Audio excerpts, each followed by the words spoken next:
Hello, everyone. Welcome to another episode of Decline Invite, the only invite worth accepting.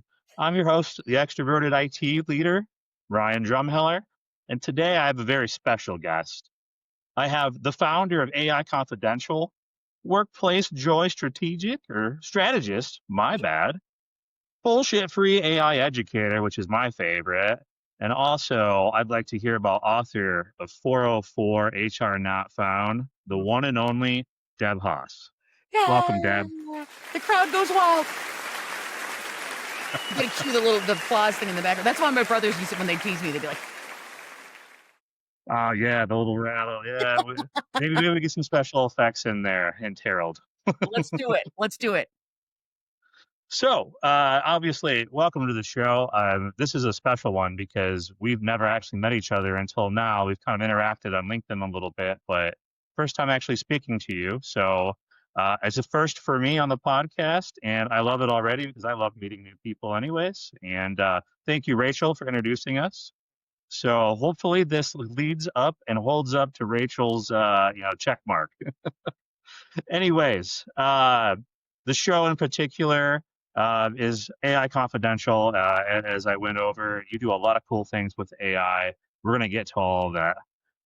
Let's start with one of my favorite things to start with. What's a buzzword that you'd ban forever? Synergy. Let's get rid of fucking synergy. I'm sure everyone says that. There's a whole buttload of, like, the circle back, running up the flagpole. I mean, you could come up with so many different ones that I would just, get rid of buzzwords in general, just jargon in general. I'm like, yeah, just say what you mean and mean what you say. On top of that, that'll work. But synergy, it really is. That is one of those ones when I hear it, I'm like, oh, you can tell immediately that someone in marketing or PR came up with it as soon as the word synergy gets thrown around. Synergy. I've never, I definitely know what it is. I've definitely heard it. I've never been in the room where it's been used. I'm disappointed. I wish I could at least hear it live in that context and be like, oh, wow, it really is like that. I love it when they add like the synergistic properties of the blah blah blah. I'm like, what? What? What is happening right now? Just unbelievable. It's amazing with it. Like, just say what you mean. Stop using the buzzwords. But I mean, you get into a company and people just get used to saying a certain thing, and you learn the lingo, and it's a whole different culture and a whole different world, and you learn to assimilate. To assimilate, it's like the Borg. Like, you will assimilate. That's just kind of the nature of most companies. But yeah, I would get rid of synergy. My friend Kate hates it as well. Like, she and I can go on forever about how much we hate synergy and the different ways we've heard it used. Awesome. Oh, well, can't say that I wouldn't choose that, so that makes sense. How about an invite that you would always decline? You see it, I don't want it. Happy hour, because it's Ooh, never an hour and it's rarely happy. That's how, so here's the deal. I am not a drinker. Now that does not, and there's not any reason behind that other than I'm one of those people where Um, I don't know if it's recently developed allergies to wine. Like, my lips will swell up and my face will flush, and it's like someone said, "Oh, you're allergic to the tannins." I'm like, "I don't know. I just know I feel really weird when I drink wine." And then I never, I did a little bit of drinking in my 20s and 30s, and I always felt worse. Like, it took me longer to recover after drinking alcohol, and then I never seemed to need it to lose inhibition. Like, I never had a problem with, granted, I'm weird. This is, I'm awkward and I'm weird. I literally have a t-shirt. I should be wearing it right now that says awkward is my superpower. So as long as other people don't mind that I'm being awkward and weird, I can have a blast and not drink anything at all. So I ran karaoke in Houston for a couple of years. Now, get into the whole thing of very drunk people at 1:50 in the morning when you're trying to tell them to leave the bar, and then we get into a whole different thing. So I've never been a drinker. So happy hour to me. And then it's like it's after a work day, right? I'm an introvert. I'm an introvert. So when I have to be around humans anyways, it's exhausting. Like, it takes energy.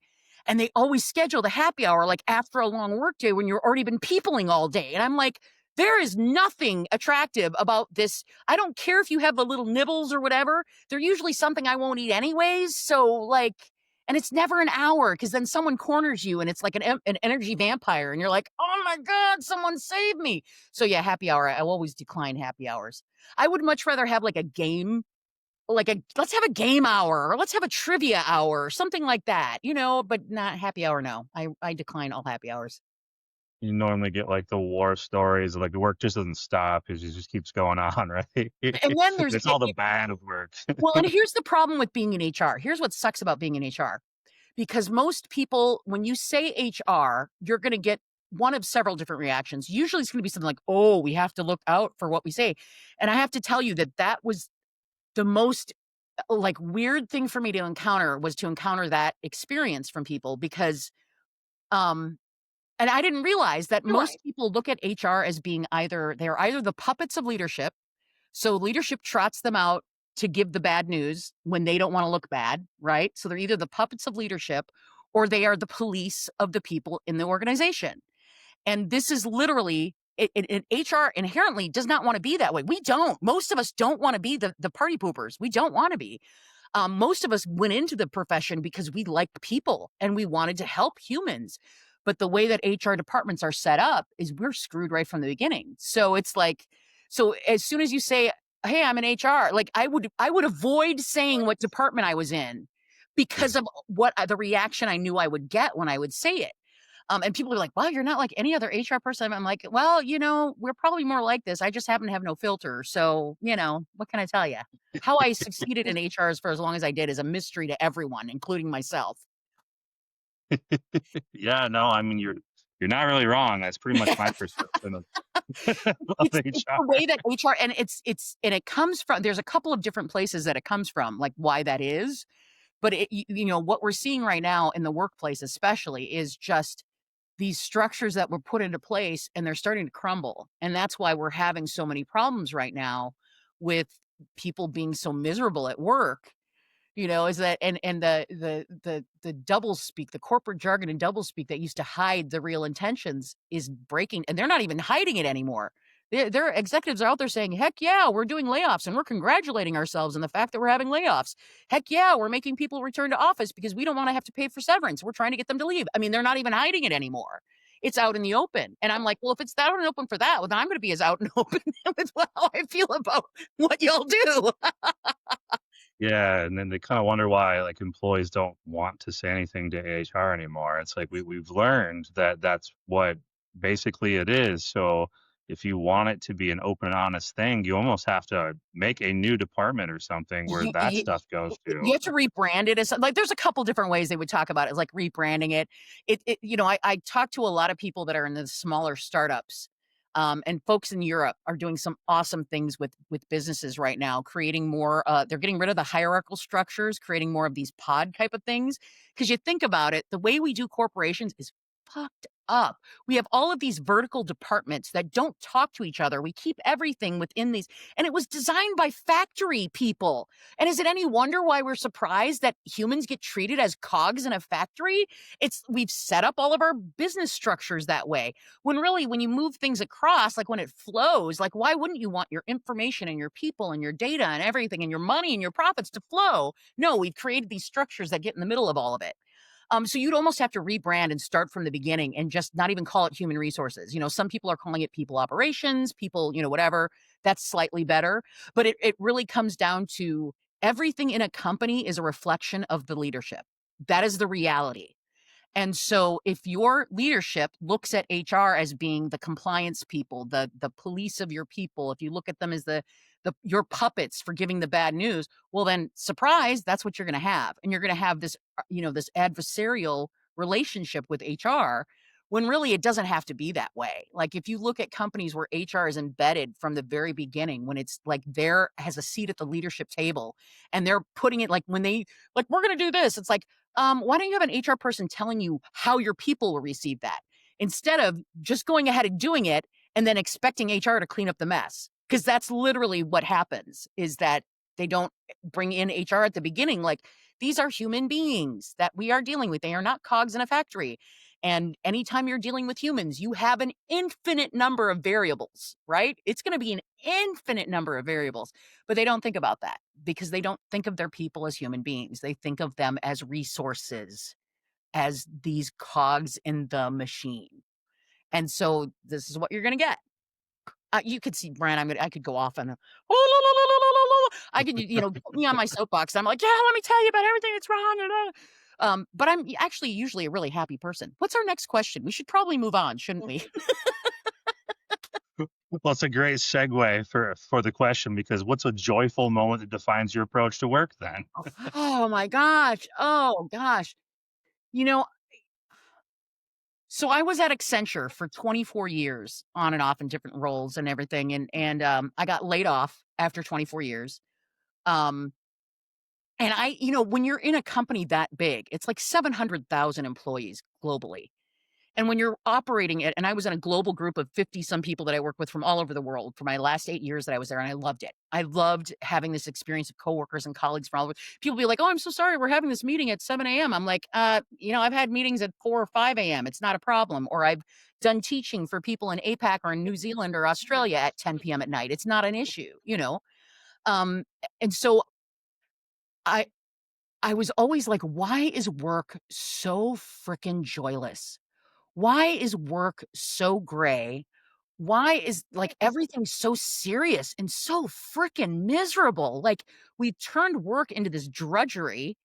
Even say the word, it's a four-letter word, work, and it's like, you know what? There was a time, or there are people who actually do work, and they have a great time. They have fun.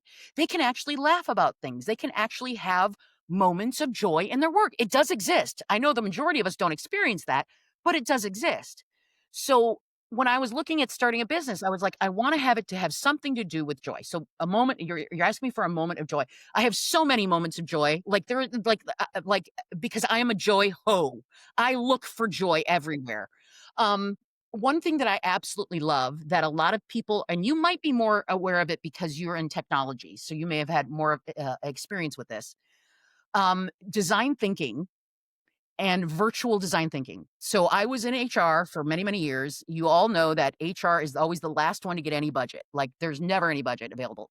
So anytime we had to do a big global thing, we could never do it in person. Like, we were not going to travel. I didn't travel the whole time.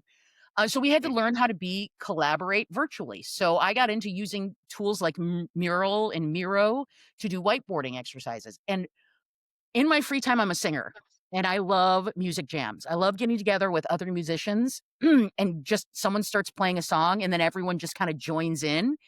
Well, virtual design thinking to me is like that. It's the closest thing to a music jam I've ever experienced.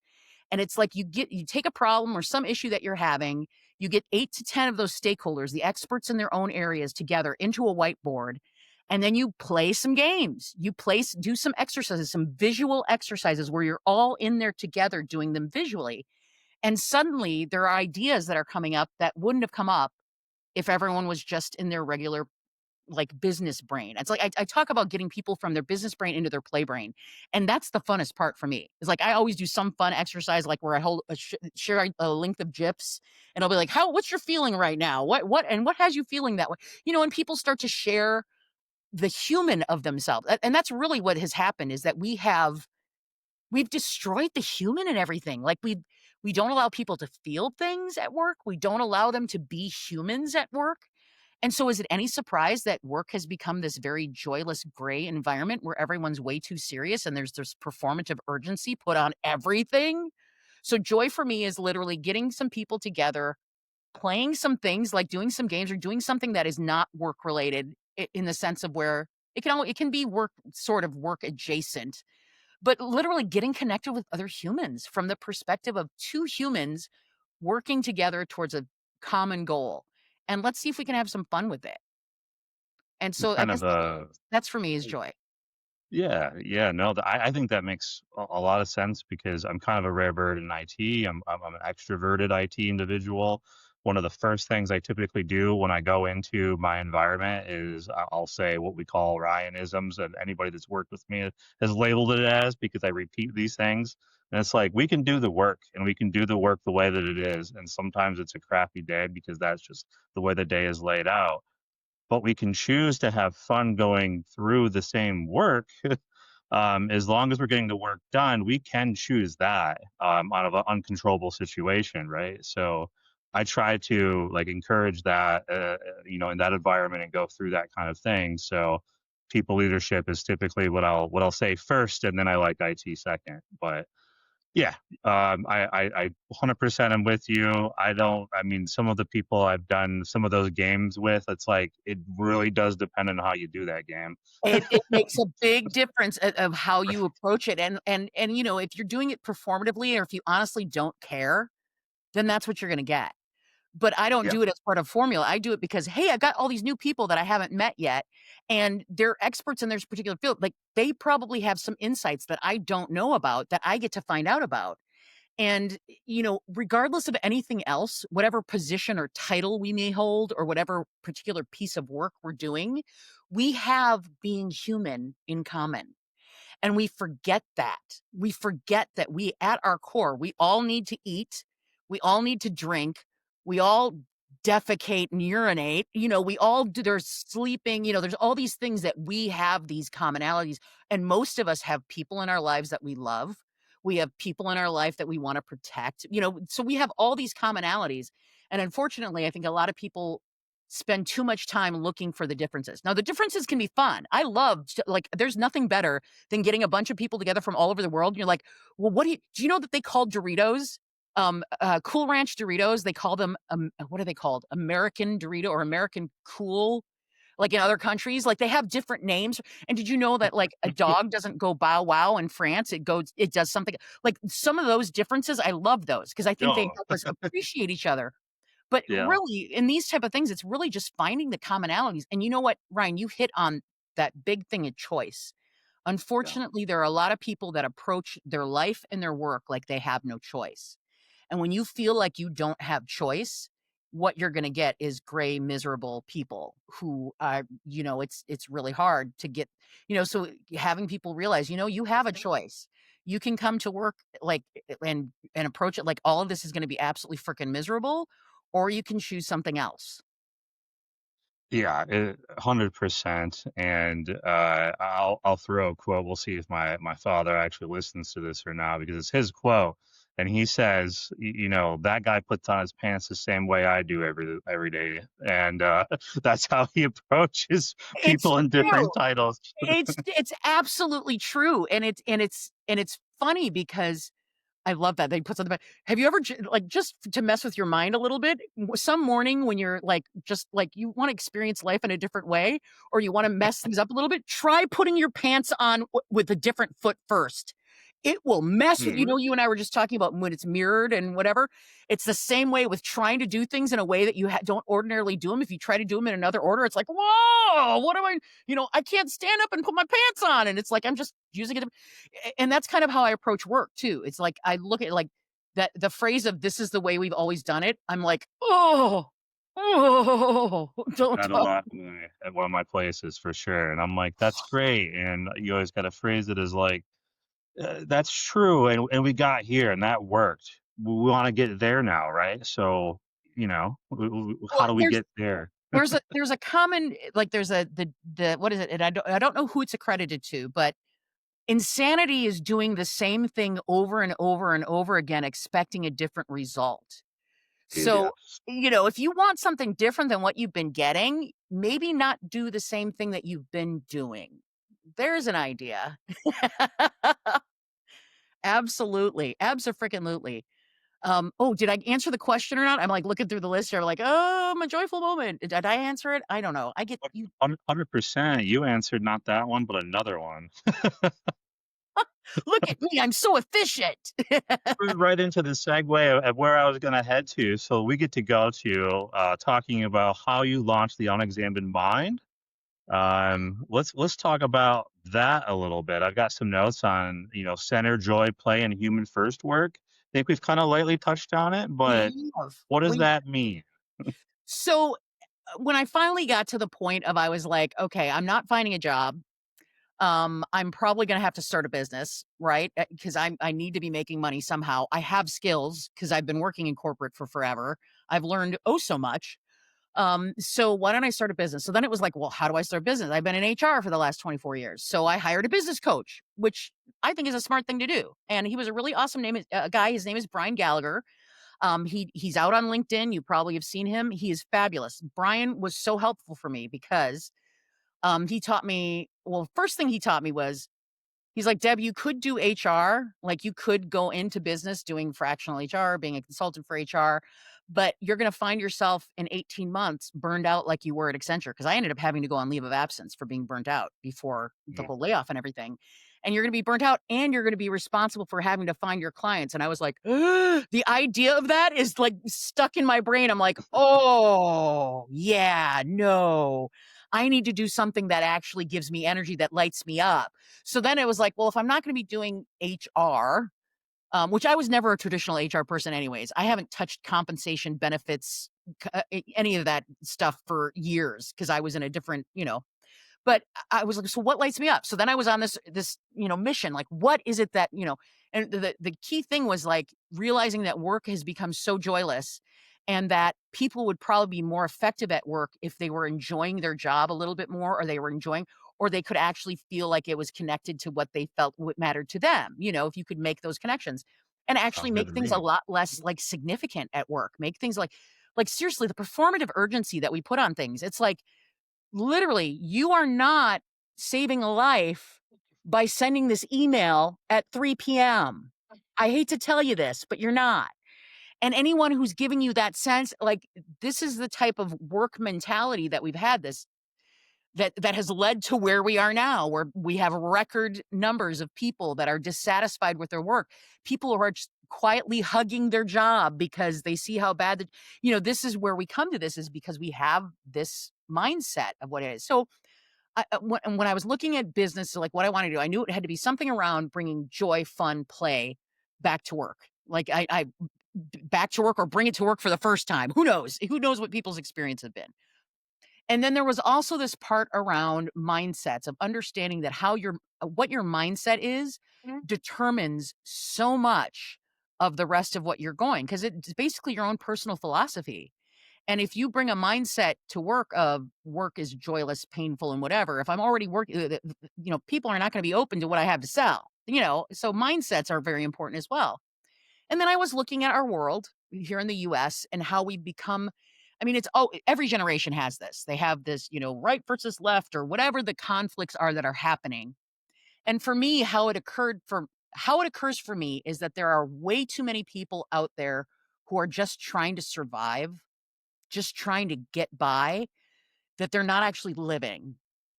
And when you're in survival mode like that, you basically lean back on the things that you've just always known. Like, this is the beliefs that I was raised in. This is the church that I went to. These are the political leanings that I got from my people around me, or whatever. And you don't question whether you actually really believe those or not.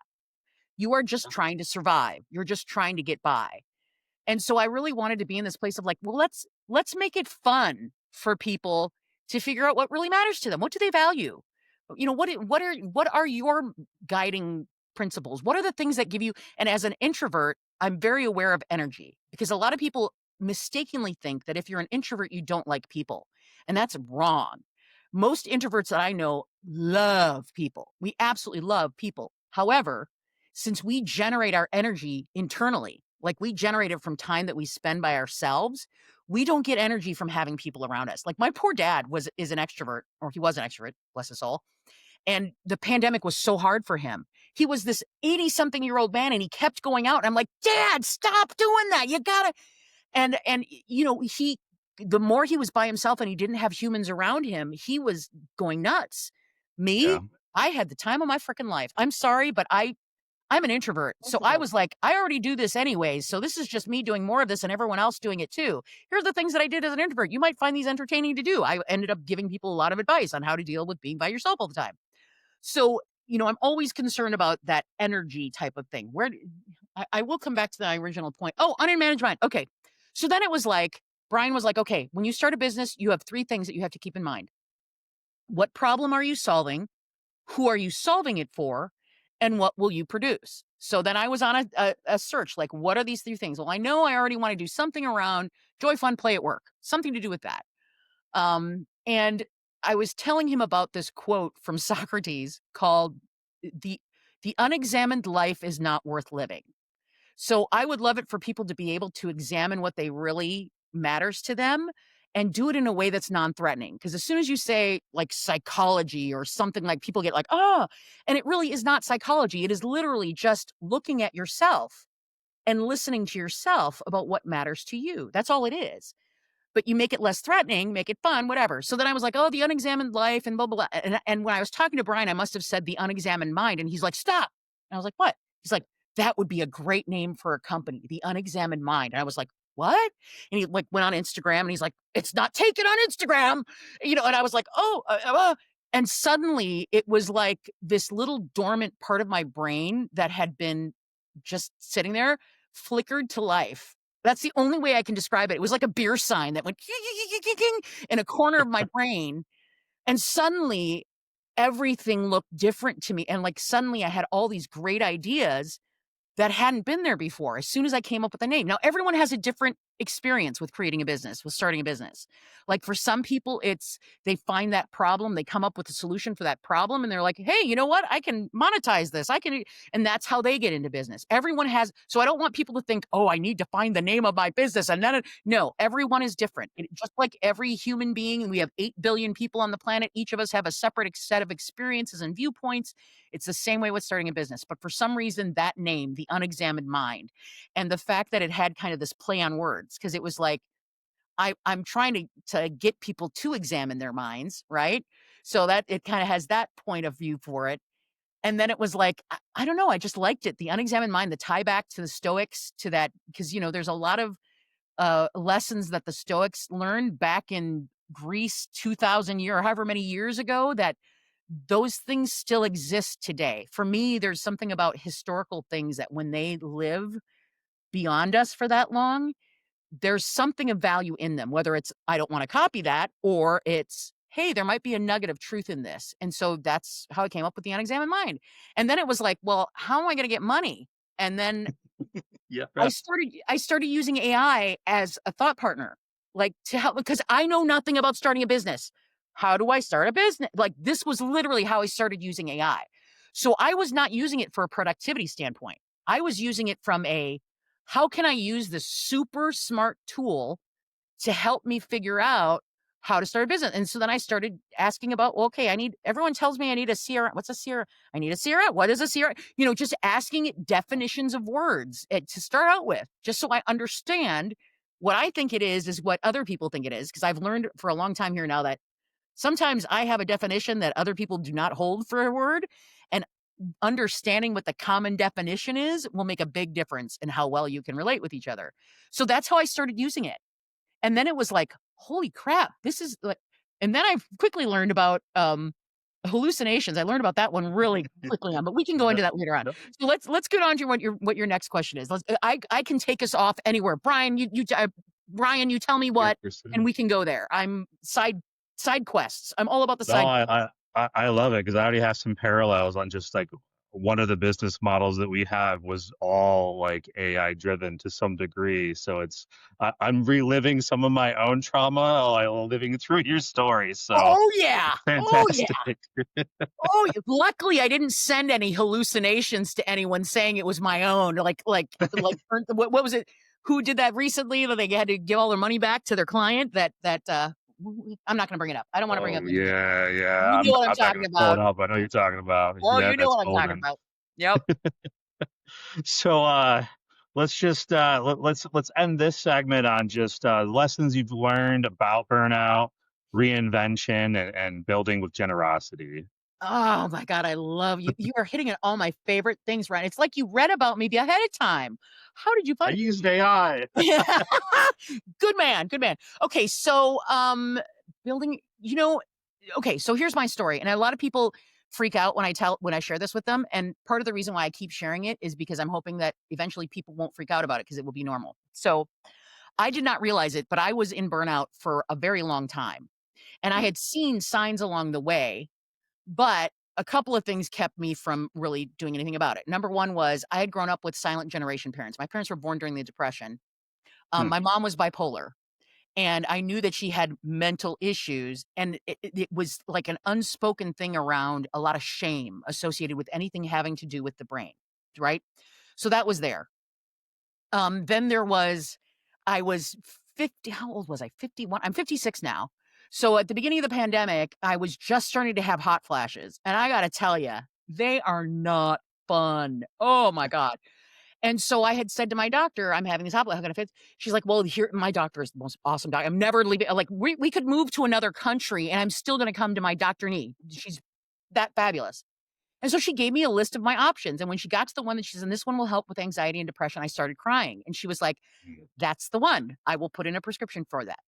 So the pandemic, 2020, April 2020 was when this happened. So she gave it around that same time I had to start taking a sleeping pill because I was not able to get to sleep. So for about 4 or 5 years, I was able to function on 2 to 5 hours of sleep a night, and it was less Yes. than that towards the end of it. It was like 2 to 3 hours of sleep if I was lucky.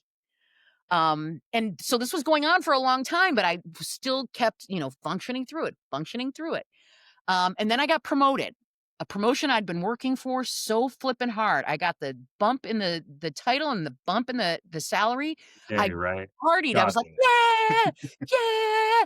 And then the next day I was like, "Oh, shit, what did I do?" It was like, did I worked and it was like this moment of like, "Wow, I've been working so hard for 4 years to get to this, and this is it. And this isn't my." And then less than a month later, 5 people of my 50-person department got laid off. Now, these were people who had been with the company for counting 25, 30. One person was 1 year from retirement and got Oh, laid off with like 20, or I think it was like 60 days leeway to find another role, and then just the standard severance, which was 20 weeks of severance. And that was it. And there was no thank yous. There was no, and I had that cognitive dissonance of like, I've been with this guy, loyalty, it didn't matter. And it yeah. was like, I did not realize that the company had changed or something had changed that I hadn't realized. So I had a moment of like, oh, and I told, when my lead told me this, she was in tears when she was telling me this because we were all like so shocked. And I said to her, first words out of my mouth were, you know what, we're next. I said this like months before. It's like I knew on some level, I knew that this is the start of it. I've been in the business world for long enough. I've seen how these layoffs go. I know how the waves come and so lo and behold, we got notification that 20,000 people would be laid off. And then it was silent for 60 days. And then around this time, my father died. Oh, And jeez. that was the straw. And a week later, my husband refilled my prescription of sleeping pills that I'd needed for the last 4 years. And I pulled the top off and I looked at those 30 little pills and I was like, I wonder what would happen if I took all 30 of these. And I remember literally saying that to myself. And then I kept asking myself, how do I feel? How do I feel about this? And I felt nothing. It was like a decision to go to the store. And so I went to sleep for my 2 hours. My husband came in to kiss me goodbye to go to work. And I remember thinking, I looked up online. I'm like, would my husband get my life insurance if I commit suicide? And guess what? If it's older than 2 years, he would, even if I committed suicide. I was like, okay, well, that's good. And then I was like, so I've heard that if you're really serious about it, you don't tell anyone. And there was that moment of choice that I had. And there was some voice or something in my head that went, Deb, it's very concerning that you feel nothing about this thing that you're looking at. And that happened to be the day that I was meeting with my Better Up coach that we were given by Accenture because they knew that a lot of us would be laid off. So like, oh, we're going to hire these. And it just so happened that this was a woman who has a clinical psychologist. And I told her about my experience. And of course, she couldn't recommend anything to me because they can't. But it was basically, it was what I needed permission to ask for a leave of absence is what it came down to, because I was so in that company mindset of like, I can't put out my teammates. I can't put out the company and ask for a leave of absence, even though I'm obviously not well. Right. And I needed that. I needed her to give me that permission because immediately I called my doctor. I was like, this is what happened. She's like, you tell me what you need and we'll get it. I went to my boss. My boss is like, Deb, I could tell you've been struggling. I'm so thankful that you told me about this. Absolutely. Yes, you're going on leave of absence as of right now. Did all the paperwork and everything. And then I went into partial hospitalization for 10 days. It was the best thing that could have happened to me. And I share all this because I want people to realize I could have switched that at any time if I had reached out to someone and asked for help. but Yeah. I had it in my head that I was weak if there was something going on emotionally or mentally that I couldn't handle. That was the definition that I had on it. And so now looking back on it, here I am 2 years in the future, and I'm like, I can find those sign points of when things altered for me, and that was the beginning of the change for me, for, like, this is where I realized, you know what? Burnout, it's not worth it. It's working for a company? No, it's not worth it. It's so not worth it. Take it from someone who ended up taking a leave of absence and going through partial hospitalization and having to have medication, all this. It is not worth it. If you are having those signposts and if you're honest with yourself, Yeah. you've listened to yourself, and this is another thing with like people listening to themselves, starting to realize what matters to them. If you are monitoring yourself, if you are paying attention to your body, the fact that you like your shoulders are always like this, the fact that you're not sleeping as many hours. There's so many of these signposts that are there. And then we just keep thinking that we have to keep, and that was I had to keep powering through it. I have to keep showing that I'm strong, that I can do this. And, looking back on it now, it's like I could have stopped that at any time. I didn't. And maybe this was the way it needed to happen. Who knows? If you're one of those people who believes in predetermination or any of that other, theories or whatever. But yeah, so if you're experiencing any of those signs, reach out for help from someone you trust. That's all. It doesn't have to be Yeah. a professional, it can just be a friend, it can be someone else, but get out of your head because the dangerous things happen when we stay in our head. 'Cause it is not a good place to be after dark. Because you have all your disappointments, all your upsets, and all your it's like you gotta get out and talk to another human being. And this is why another thing is why AI will never replace humans. We could go I'm gonna give you all my segues, Ryan, into all how this works. Like, I'll keep giving you segues into the next section of the podcast. Here, I'm just gonna deliver them to you. I'm just kidding. Yeah, and I love it. I mean, it syncs up really well. Let's talk about the AI confidential story. So why did you found the AI Confidential? Which I want to read the whole thing that it gave me because the ending piece is so interesting to me because I don't know anything, not being a woman of 40 plus. But the thing that I have is why you found AI Confidential, cutting through AI hype for women 40 plus. I find that fascinating. Yeah. So I'm going to sync that back to you right Thanks. after you take a drink. No, Thank you very kindly. I gotta wet the whistle there. So when I was 100%. looking at, what problem do you solve? Who do you solve it for? And everyone's like, oh, the riches are in the niches or niches or reaches in the niches. I don't even know how it's supposed to be said. And so everyone's like, you need to figure out who you're doing this for. And it was like, it finally struck me around March of this year, April. People were asking me how I used AI because they were amazed at these images that I was creating, at the stuff, Yeah. and I'd been using AI for 6 or 7 months now for writing all of my stuff. Like, I found myself to be really I had so much to say that actually LinkedIn is a tough place to do it because LinkedIn algorithm will screw you if you post too much. So I'm like, I need to find other places for outlets because I got so much to say. And now that I have this tool that will help me, put my thoughts in order.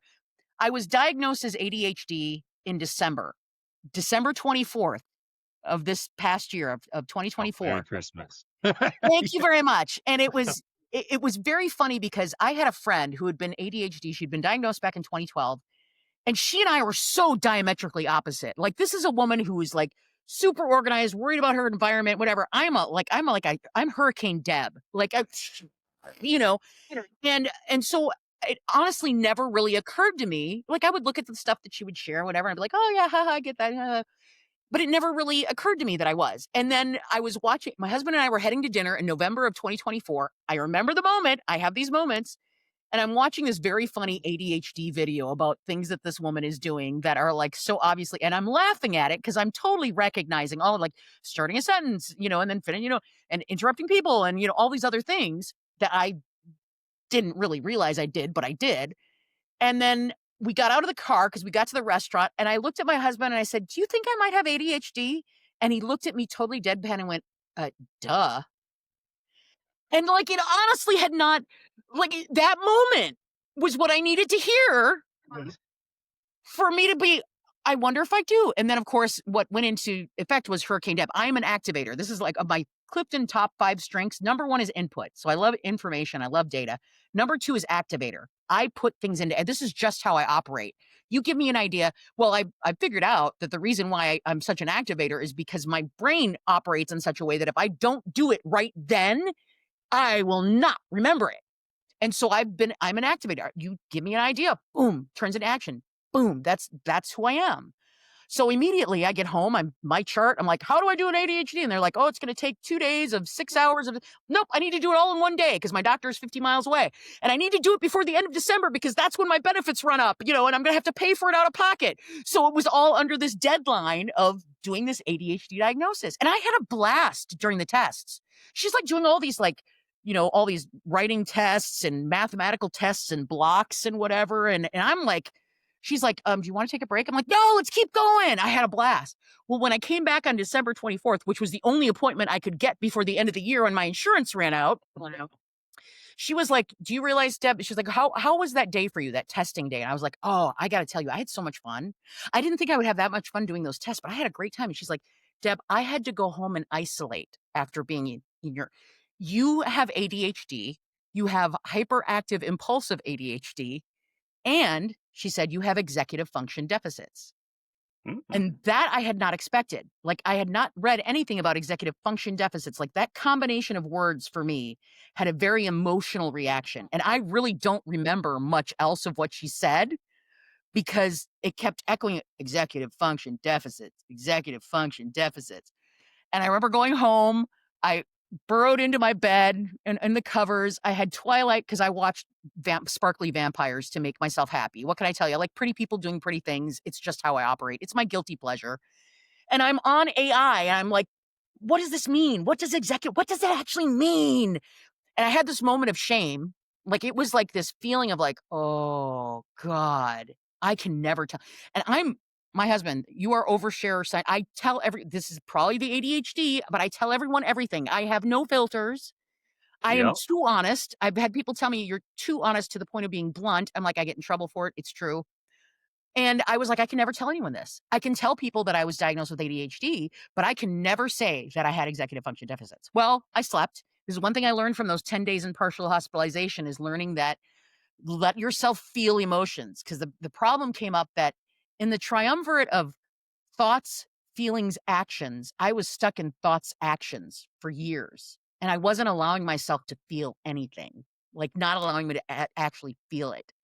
And so when I let myself feel the emotions, they don't hang around as much. It's pretty awesome. Like, you can actually stop bad feelings by letting yourself feel them. Go figure. Did you know that they're called feelings because you feel them in your body? When they told me that in partial hospitalization, I was like, oh, like what? And so now I get so excited when I'm like, hey, that just gave me chills. But so, of course, the next day, what did I do? I went on LinkedIn. I'm like, I've got ADHD with executive function deficits, and this is what it means. And it was the best thing that ever happened to me because suddenly things became a lot clearer. I realized that it wasn't because of a failing of me as a human being that I couldn't keep up with everyone, that I couldn't take notes in a meeting. I could not take notes in a meeting. Like, I would be taking notes and I'd be so into the conversation that I would forget to write the notes. And then I'd be like, do I write down what I think is important or what they think is important or what they think is important? So trying to write notes was like this huge thing for me. So AI from the beginning was a huge boon because it was the recipient. Like, I could dump all of my thoughts in there, all of the crazy, wacky stuff that comes from all over the place, and it would help me organize it. And it wouldn't take so much effort to like try and, because the way that executive function deficit is that I literally have problems figuring out what order things go in. I'm really good at process design because I get down to the weeds and I'm like, okay, first you do this and then you do, but what's missing? But it's like when I'm thinking for myself, it's really difficult. So that was a huge thing. You asked me about the business. So then it was like, I realized people are asking me how I used AI because they were so amazed by how I was using AI. And I was like, I don't know. I just have conversations with it. And I yell at it when it's telling me stupid shit. And and when it's Yeah, making yeah, me shit too. up, I'm like, stop making shit up. And people were like, wow, I really understand the way. And this is always something that I've been able to do is to be able to take something that's complicated or complex. And then I have to think about it and figure it out. And then I figure out how it makes sense for my brain. And then Hmm. evidently the way that I share it with other people, it makes sense for them as well, because I'm very much into analogies, like relating something back to something that is familiar is the best way that your brain is going to be able to not only understand it, be able to internalize it and use it. And so then it was like, well, I need to come up with a niche. And I was seeing how women are not using AI. And I had read this article about how fewer women use AI because you're going to love this one. We have this good girl thing that we've learned that we have to be good girls. And as good girls, we have to show our work. We have to try harder. If it isn't painful, it doesn't matter. You have to actually experience some sort of suffering and you have to do it yourself. And if you're not doing it yourself, then you're cheating. So many women looked at AI as a cheating thing. And I was like, how many men do you know have that attitude? They're not going to use AI because just, I'll wait. Oh, wait, just tell me, how many men have that attitude? So when I realized that, I was like, oh, I got to get women involved. And then all the people that I got laid off with, so many of them are still unemployed a year, 18 months, 2 years later, still looking for a job. And it's like the reality of what the world is showing us is that traditional employment is on its way out. This is the reality, whether we want to really realize it or not. The traditional contract between an employer and an employee, there are going to be fewer and fewer people holding that type of contract. And it's going to be much more of people from a skills based, like you have skills doing a certain amount of things. So you're going to sell that to a client. And then you might have another client that you sell that particular skill to, or maybe you have 3 or 4 different skills that you're good at and you sell one to one client for this and one client, and that's kind of what it's going to be. But I had so many people my age that were still stuck in that. And part of the thing that was keeping them was this relationship to AI of it being cheating. And Hmm. it's like when you start to see that it's a tool, and Yeah. not only is it a tool, it is not a tech tool, it's a language tool. And women are great with language. Oh, we've learned to be passive aggressive from the time we were in pigtails. We are so good at language. And so it just seemed obvious to me. I need more women to start building with the AI because a lot of the stuff that I'm seeing, like when I try to do an image of I would ask for a middle-aged plump woman because I wanted to get something close to me, right? It would give me a woman who looked like she was at death's bed, weighing 400 or 500 pounds. And I'm like, wait a minute, hold up here. Why is this happening? And it's because you look at the people that are training it, and they're primarily men, from either they're white or they're Indian or whatever. Those tend to be the people. And we don't have enough women involved in making these algorithms and involved in the technology of this. So we need more women who know what the F is going on so that we have more women involved in it. So I was like, I'm going to do my little part. I'm going to, and the thing that's so effed up about the way a lot of companies are trying to push AI on their employees, they don't realize the media, as soon as we know this with business and with news, if it bleeds, it leads. So they highlighted that first part of that phrase of like, AI will eliminate 9 million jobs. It was like echoing, booming. Everyone was saying that. Everyone was ignoring that second passive. It said, and it will create, oh, you like my little hearts? It will create 11 million. It's like, you guys notice that there's a difference there? There's 9 million, there's 11. Wait a minute. Why are we all so they've created this environment fear. People are working in environments of fear. They're in companies where you are not encouraged. If you mess up, you get in big trouble. If you fail, you are out the door or you will get repercussions for it. So we're trying to get people to innovate on top of this environment of fear and control. Yeah, how's that working for you, companies? Yeah, spending however many billion on AI and yet you're not seeing any returns. I wonder why. Why could that be? We're cutting learning and development budgets. We're limiting. Why could it be that people don't want? I can't even think. And I'm sitting here going, make it fun. Make it like, let's actually have some fun with it. Let's play with it. Because you learned a lot when you were a kid and you were playing. Maybe we can still do the same thing as adults. And so that's how I teach AI. I don't worry about the productivity. I don't care about that's not fair. I'm not saying I don't care about productivity, but what I'm saying is that that's not my focus. My focus is on building this relationship with this bot because that's the best people not the best people. The best results are going to come when you treat it like it's an intern. And that's what they are. They are super over-eager interns, every single one of these bots. And of course, they're designed to like get you addicted to it. That's why I spread my love across 6 or 7 different. I'm in ChatGPT, Claude, Mistral, Gemini. I mean, I've tried almost all of them to some extent, and I have some certain favorites for different things, but I'm in several Sure. different tools all day long, because I've figured out which ones are the best for whatever I need to get done. And I don't focus on the productivity. I focus on developing this relationship with this thought partner.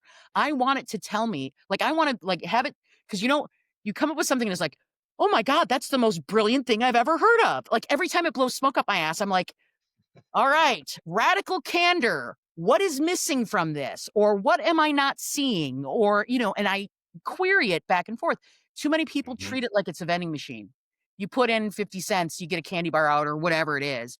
And then they just stop right there. They don't question it and they don't push back. And I think it's because a lot of us have learned that we can't push back or like we think we don't have any choice, Ryan. We act like we don't have any choice when really the AI is all about choice. You can choose whether you want to believe it or not, or you can say, that's not good enough. You need to do better. There's so many things that you have said so far where I'm like, oh yes, like I think I've described this recently as in like, yep, AI is a tool. You get what you want out of it. You have to know how to get what you want out of it. And that's problem number one for a lot of people is Yep. they don't know how to do that. They're the first time touching it, they're like, oh, it said this, and so I do that. It's like, Yep. well, maybe, maybe, but yeah, too many times has it given me wrong info, or like to your point, I'm like, this sounds too perfect. Like what, like you said, Hold on a what are we second here. missing? It's giving me exactly what I want. And that's what hallucinations are. And when Yeah. I describe hallucinations to people, like, but it's lying. I'm like, it's not lying because lying indicates intent. And human beings have a brain and a thought and the intention to deceive when they lie. These machines are pattern predictors. That's all they're doing is they're putting a bunch of words together in a pattern that they think you're going to want, and they're going to predict it.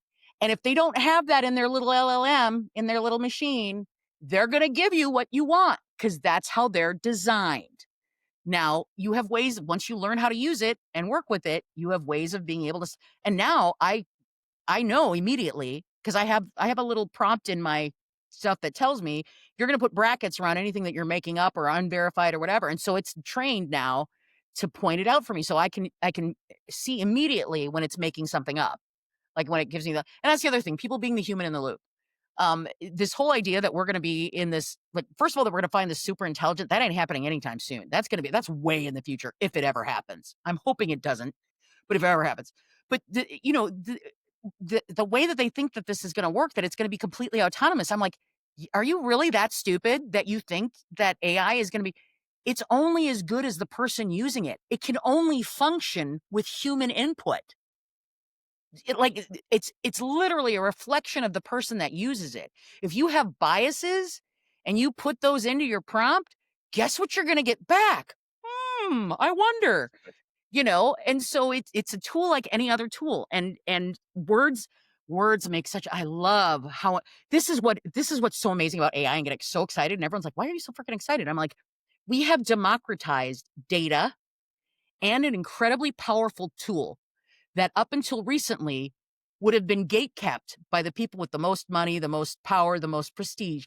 And we've put it in the hands. I get chills when I think about it. We put it in the hands of everyone in the world who has access. That's a whole nother conversation. It's like, how many resources are we using?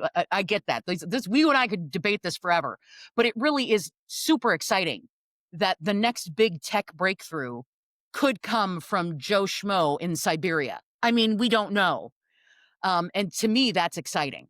The possibilities Yeah. are endless with that. Yeah, absolutely. And I touched on this a little bit in our first episode, but across both of my business models at the moment, like we just used it recently for a different business endeavor that I'm involved with in a software project, where we were kind of looking up like, do we keep making the idea that we were making? Because like we know there's competitors in the space, but maybe it doesn't make sense. Let's try this one. And it gave the idea, and then we went and looked it up, and we're like, there's literally the best competitors with this idea. So I was like completely wrong. And we're like, well, scrap that. So we went back to the original idea and we did a little bit more digging, and it's like, no, this idea exists for really like where we're appropriate for, honestly. And it was like, wow, okay. And then we literally took that idea and started building that day in like 6 hours. We had a workable interface. It looked ugly because we didn't, design it Well, yet, you but didn't it worry was about that at functional. the beginning, right? But it Again, worked. It worked. doesn't That that to look me pretty? is Just gonna work. amazing. Isn't that amazing? Like you do not have Wow. to learn how, people are like, "Oh, I need to learn how to do Python," or I need to, I'm like, "No." Now, it would be smart. I will say that people have they have an easier time getting their item, their product from 0 to 100 if they do have a little bit of background with technology. It's a little bit easier because you understand all the different processes and all the different things that are working. But it's not required, and you've got plenty of people and resources out there who are happy to free stuff out there to help you figure it out. So many people like me who are, giving you free stuff to help you figure it out. So it's amazing to me what we put this tool into our Yeah. hands, and the things that you can do with just typing words is like we are Yeah. literally I can creating the see. world. We are creating the world with our words. It's so freaking exciting. It's changing faster than it ever has Mhm. because of that. Like Yeah. I've seen two different developers and two different companies so far that I'm involved with. We're building projects and they're both looking beautiful. They're looking fantastic, and they're blown away at the speed they're doing it at now, Mhm. because it would have took us 30 days maybe for something that took that 6 hours Yep. for us to do. So now we're like, oh, well, maybe we add to this or we expand upon the idea. Like our MVP became not an MVP anymore. Like it's Exactly. wild. Exactly. It's amazing. It's absolutely I did a 48-hour build-a-thon with, Lovable She Builds. I got there was 200, there were 3,000 people that applied, 200 women got selected to do a Oh wow. 48-hour build-a-thon, vibe coding, basically. And I had not vibe coded. I mean, I dabbled a little bit here and there. I tried Replit a little bit, and Replit was like, "Oh my god, I don't know enough to really make Replit usable." Um, and in 48 hours, I created a perfectly usable web app that I had people, logging into, and they're like, "Oh, this is a really cool idea." And I was like, "Yeah," and I have all sorts of great ideas for where I want to go in the future. And that experience of building, I gotta say, it's pretty. That was one of the things that hooked me from the beginning with AI was that I was able to describe an image that I wanted, and it would create it for me. And I had never really I've never been very creative from a, like, visual standpoint. Always been creative with words, but visually, stick figures are about as far as I can go. And then all of a sudden, I could use words to describe this, and it would create an image for me. And it was like, "Oh my god, this is amazing that I can do this with my words." And then when I realized word choice makes a difference as well, the words that you choose to use. For instance, I had 2 pictures. You've seen from my 404 HR Not Found web newsletter. I have usually there's a dystopian office environment in the background, and then there's my little character with my little unicorn and the sloth and all the other stuff.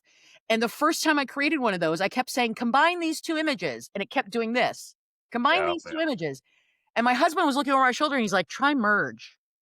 And I did merge, and it did it. So one word change gave me a completely different output. That was when I got hooked. That was when I was like, that's it. I'm involved with this because this is fascinating to me. This is endlessly fascinating to me how the word choice can make that big of a difference. And now I need to know. This is my ADHD. I need to know. The input is my number one skill.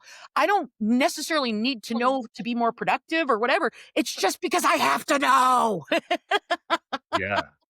No, it's like what maybe when I was a kid and I was playing with Legos, I'm like, if Legos were in space or something, like something like that is like maybe what I would have dreamed that AI is almost like. It's like the Legos I'm not touching, but I am touching the keyboard and I am making it in a way. Yeah, It's I don't know.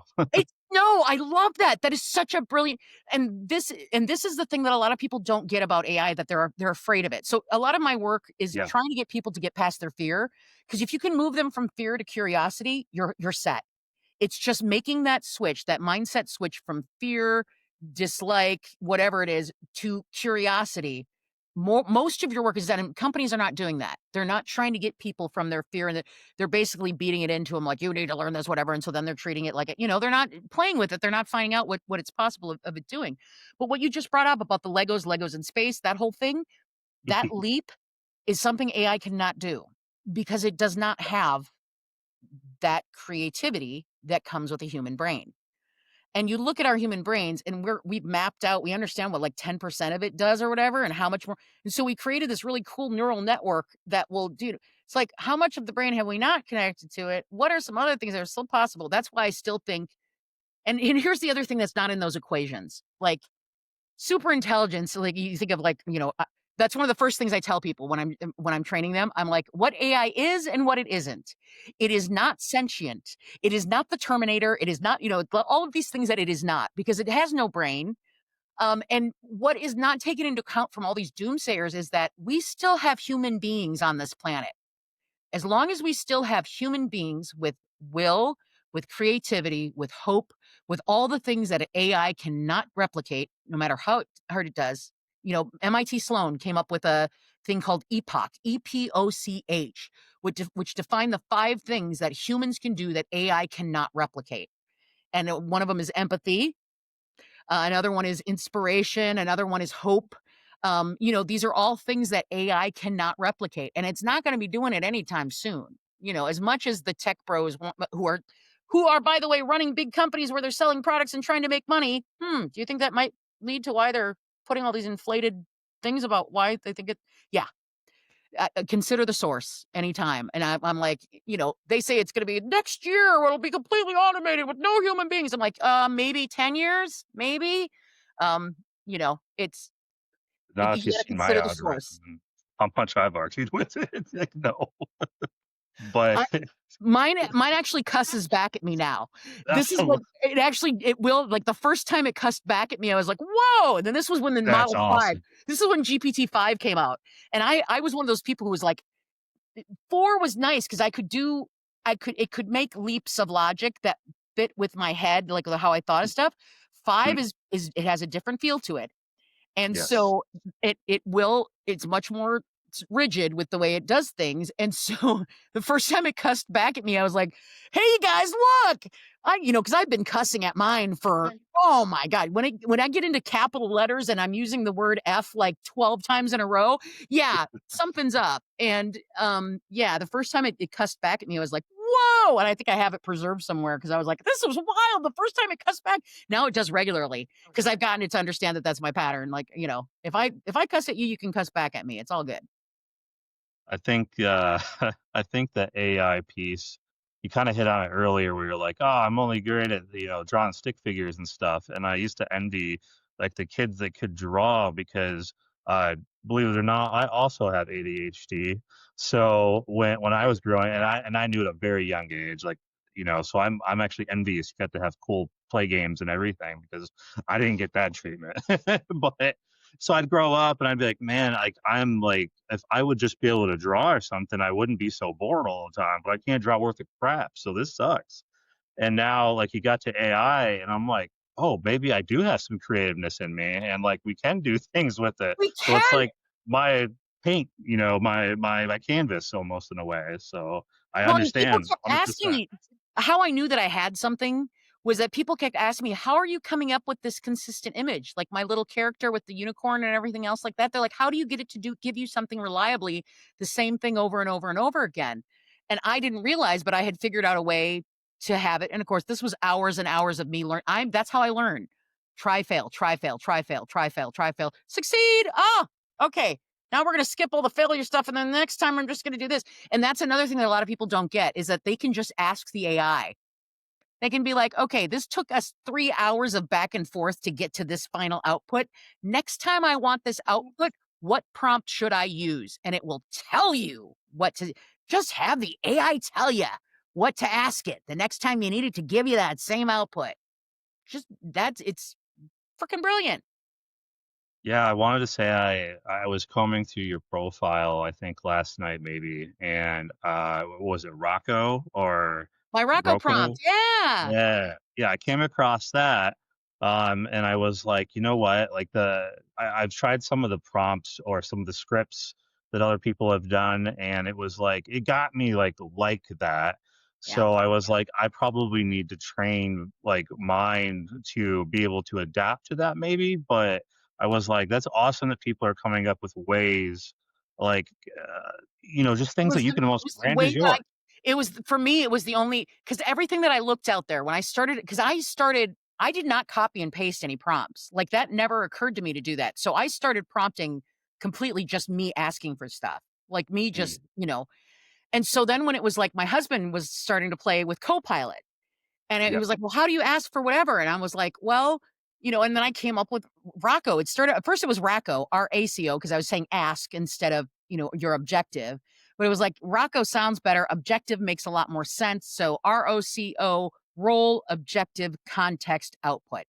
And every other formula that I was seeing out there was like 5 or 6 or 7 letters. I'm sorry, but my brain can only hold 4 letters at most at a time. Like, I'm the person who cannot remember phone numbers. Like, numbers are there's some people who are really good with numbers, and I am exactly the opposite. For me, they Mm, go out of my head, and I don't trust myself because they change position on me. I just am not good with numbers.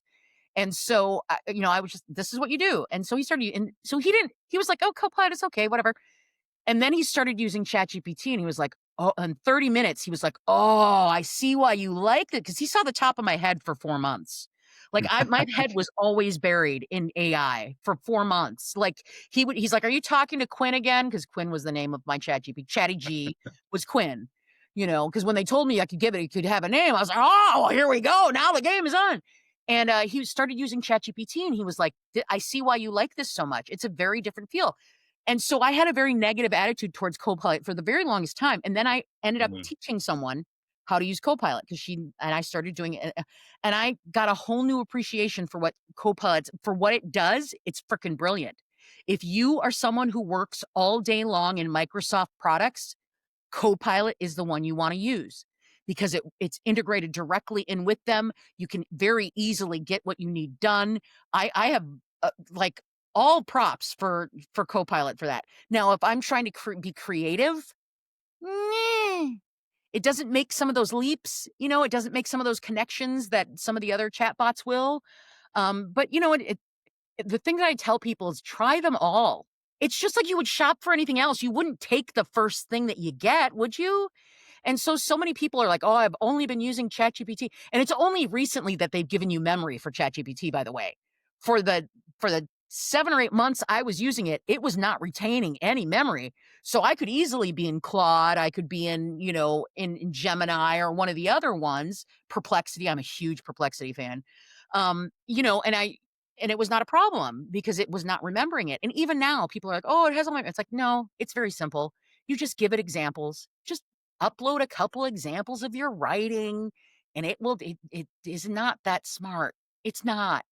It's an intern. It's an overeager, overconfident intern. And that's all yeah. you're working with an intern and you're going to have to repeat yourself and it's going to forget things. That's one of the things that I just love about it is when Gives it you cold forgets. coffee sometimes. Yeah. Totally. Totally.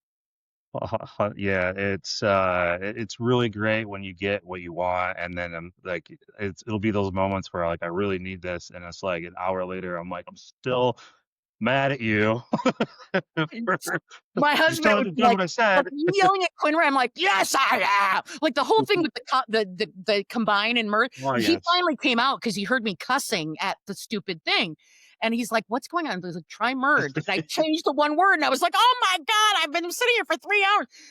Me trying to create a webhook. The first time I tried it, I had never done it. I knew nothing about what a webhook was. The first time I tried to connect my GPT Toodle to an actual Google sheet. Oh yeah, 3 hours, and I still wasn't getting it. I was like, I could get it to actually print something, but it wasn't printing what I wanted. Oh, freaking webhook! Blah, blah, blah. Yeah, that was not good. Yeah. So yeah, No, there are I limitations. totally understand. Uh, so let's move on from AI to AI for HR community. And let's talk about some of your contributions, some of your memberships. I've got down here just your contributions at our generation, as well as the Indie Collective. Um, I think that, again, you're going to tell us another side to AI that you can use over here and over here. And here we go again. You can use it for so many, like, I'm constant every day I'm learning something new that I can use it for, some new thing and for me, that is what keeps it interesting is like, I will never be an expert at this. And rather than that being a problem, it's actually exciting to me that I will never be an expert at this. All of these things are part of starting a business, being someone who finally was diagnosed as ADHD, no longer had to mask, and suddenly who you see me being now is who I've always been with my friends, but I was never in an office setting or in a professional or business setting. And so that diagnosis was kind of the permission that I needed to just be myself. And so the more that I'm myself, the happier that I am. I'm happier now than I've been in the last 15 years. I'm not making any money, but I am happier, just satisfied with life. I wake up and I look forward to my day. Like if you would have told me that I love Mondays, I would have been like, you are a wackadoo. And that's literally how it occurs for me. Like every day I get to get up and learn something new and meet new people. And so, AI for HR was a friend that I met through the fractional people. She's like, I want to start this community and where we're actually going to build, where we have HR people building. Cause this is what I was seeing is that you have all these HR people who are having this done to them, right? Per usual, HR gets things and they're like expected to do these things. And it's like, you're not giving them any training or anything around it. And you're not encouraging them to build. And then these people they're still stuck in the corporate thing where all I can it's like a cage. Corporations in some ways to me, they're almost like cages. Like corporate employment kind of occurs that way for me now. And it's tough to find a job when it occurs like it's a cage. But Yeah. and Yeah. so the whole idea with the community was that we were gonna build together. We were gonna create an environment where you could fail openly. And this was another thing. Open Org was a group that I stumbled across last year when I got laid off. And these two guys, two bootstrapped British guys are like, "You know what? What's happening with business right now is that we don't trust anyone because there's no transparency. We need to have transparency in HR. We need to have transparency in all this business. We need to have because you're not gonna be able to trust anyone if there's no transparency." And so and then this community was built on abundance. So I have this mindset of abundance, and I've been operating out of 5 mindsets for the last year and a half. And one of the mindsets is abundance, which is the opposite of a scarcity. Now, if we look at how corporations are reacting right now, it's all scarcity and fear. It's all we got to compete for it. There's a limited number. We have to be the best. We have to be, it's all this mindset. It's like, if you're in a community of people who are living in a world of abundance where they can share ideas freely, they can fail in front of each other without it meaning anything. They can, if I'm looking out for everyone and they're all looking out for everyone as well, it's a pretty freaking awesome environment. So the AI for HR community is built on that idea of abundance where we're just going to share our resources freely. And I'm going to I will get on. I have an hour-long open loop where I'll get on and I'll share my screen and I'll be like, hey, this is what I'm building today. What questions you guys have? Where there's no failure is welcomed because it's usually leads to something else. And then we have the group think, if someone else doesn't know, someone else might know about it. And we can rely on each other for that because we're not worried about stealing each other's ideas or, whatever. So that's what AI for HR is. It's great organization. Love it. Our generation came out when I was thinking that I would start a business doing virtual design thinking. Now, product teams use it all the time. They're using Figma, they're using Miro, they're using Mural. HR is like, what are you talking about? I try to describe they did not get it, and if I described it to a product person, they understood immediately because they'd experienced it. And this is another thing that I'm seeing is that we have these companies where we have all these silos and these people and these expertise and everything's siloed and none of this. It's like we need to start. The future to me belongs to people who are able to see across. They're not synergists, they're synthesists. They can synthesize across the different, so T-shaped skills. Like you might have a certain expertise in something, but you also have enough knowledge of what else is going on that you can create those connections because it's all about connections. It's all about community. Business is all about relationships. Yeah. That's what it's about. So it's like, let's start building this. So nobody understood the design thinking. So I met with this group, our generation, which is designers, this gentleman a Frenchman who lives in Portugal. And he was building these beautiful Miro boards, and I was like, "Oh." I was immediately like, "Oh, the colors. Oh, the ah." And so I was like, I got to stick in this community because they're all about it's our generation, it's remote generation. The whole idea is that you have these professionals from all over the world who are in remote positions doing whatever it is that they're doing. There's a bunch of designers, there's people who are like me who are professionals doing whatever. And we're going to communicate a community about that where we freely share again, this whole idea of abundance. We are going to freely share our expertise at design. We're going to share our expertise of using AI. We're going to share it in this community. And that's what our generation was. This is the common theme, Ryan, that I'm seeing across all these different communities that I'm in. They're all around this idea of abundance, where you freely share your expertise and your knowledge, and you're not worried about anyone stealing it from you or that you're not going to have enough because the universe is abundant. There's plenty for everyone. So, I've been yeah, using the term like good humans helping good humans because we don't have enough, humans that are doing good things. Yeah, they exist clearly, they but do. They do. But seeing and hearing more stories is like a happier thing. it really is an example of what we've built in corporations is this whole idea of this scarcity. So you look at they're laying all these people off, right? And they're spending billions on these AI things. Nobody knows how to run them. They don't know the processes they're going to run them on because they fired all those people. And it's like, if you would have had some strategy, if you would have been thinking of the long game, don't you think it would have been smarter to keep those people on, upskill them in the skills that they would need to have, and then have them do it? But it's all scarcity. It's all based on we need our P&L has to look like this. The stockholders need to be, and everything in corporations is built around that. We're surviving these rats on this make more money so I can spend more money so I can make more money so I can spend more money. And it's like, I'm not willing to do that anymore. That's just not the life I want, and if that means I'm going to have to live on very few dollars for a while, then I guess I'm okay with that because I'm actually happier even though now I will say lately I've been like, "Oh, it would be nice to have the money that I used to blow, pretty easily when I had a paycheck." And it's not making me any less happy. It's just it would be easier. My happiness, my husband's and I's lifestyle is not changed all that terribly much. I'm just spending a heck of a lot less money on travel and all the things that I spent on to make surviving a corporate environment bearable. Now when I don't have to make my corporate environment bearable, I don't need as much money. It's kind of amazing how that works, you know? No, I entirely understand. Like you have to have some kind of joy going through your day, or you do fall into the rabbit hole or the cycle or whatever you want to label it as, and then you're missing. It's almost like well, what do you describe it? Where you see those pictures or those videos where you see yourself and everything else becomes blurry behind you, kind of thing, and you're not paying attention to the sides, Not aware. and life passes you by.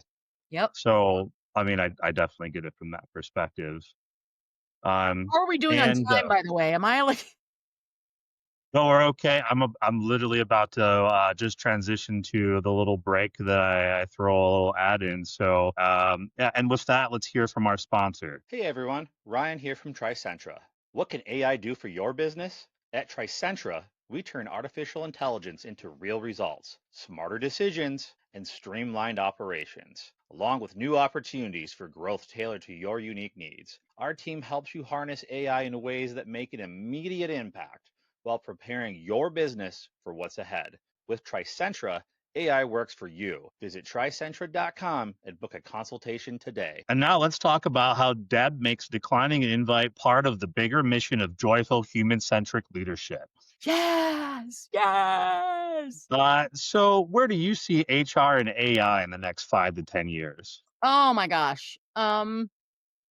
Well, we're already seeing, we just heard recently about Amazon letting go of, 1,500 of their HR people. And that's, this is it, like what we talked about. That's the environment that we're living in right now. This is the way that companies, we're seeing capitalism is like, "Mwah," and companies are like, "Mwah," and trying to deal with this whole new technology and everything else like that. Um, I see, I'm very hopeful about HR in the future because to me, we've had companies treating their people like cogs and they treat us like inventory. They treat us like resources, right? Line items on a spreadsheet. The whole time that I knew that there were going to be layoffs at my previous company, I had this feeling like I had a target on my back because I knew that my name was on someone's spreadsheet somewhere, that I was making a certain amount of money and they were going to be basing their determination on this line on a spreadsheet. And my hope is with AI, this is my hope, is that companies are going to have to realize, they're going to eventually start to realize that they need to value the human beings that are actually making these things work.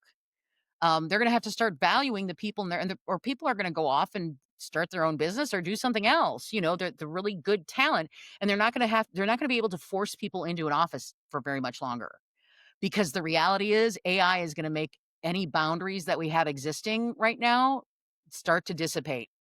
I mean, the time zone thing, that's pretty solid, you know, as it stands right now, but even language. Like, I can get on with my folks from our generation, they speak French, right? And they Mm. all speak in English because there's people from different countries, whatever. But we can be in Google Meet.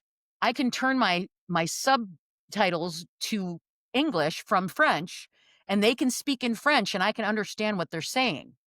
So, you know, and this is just the beginning of like what is going to be possible. Like the boundaries and stuff that exist, that we believe exist, are going to be disappearing.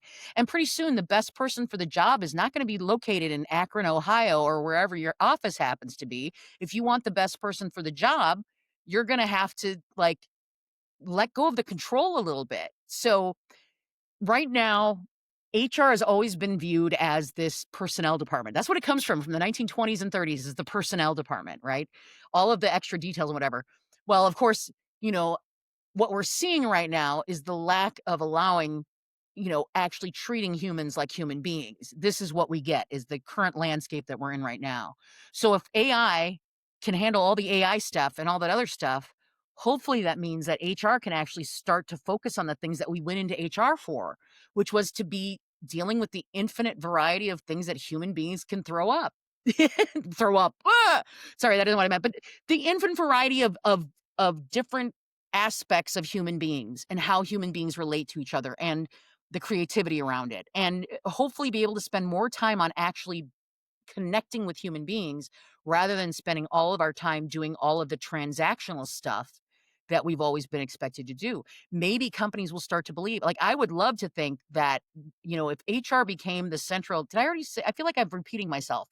Am I repeating myself? I feel like if we had more companies where HR was like the spine of it, the backbone, like every decision that we make sure that it has a human aspect to it, rather than looking at the money only.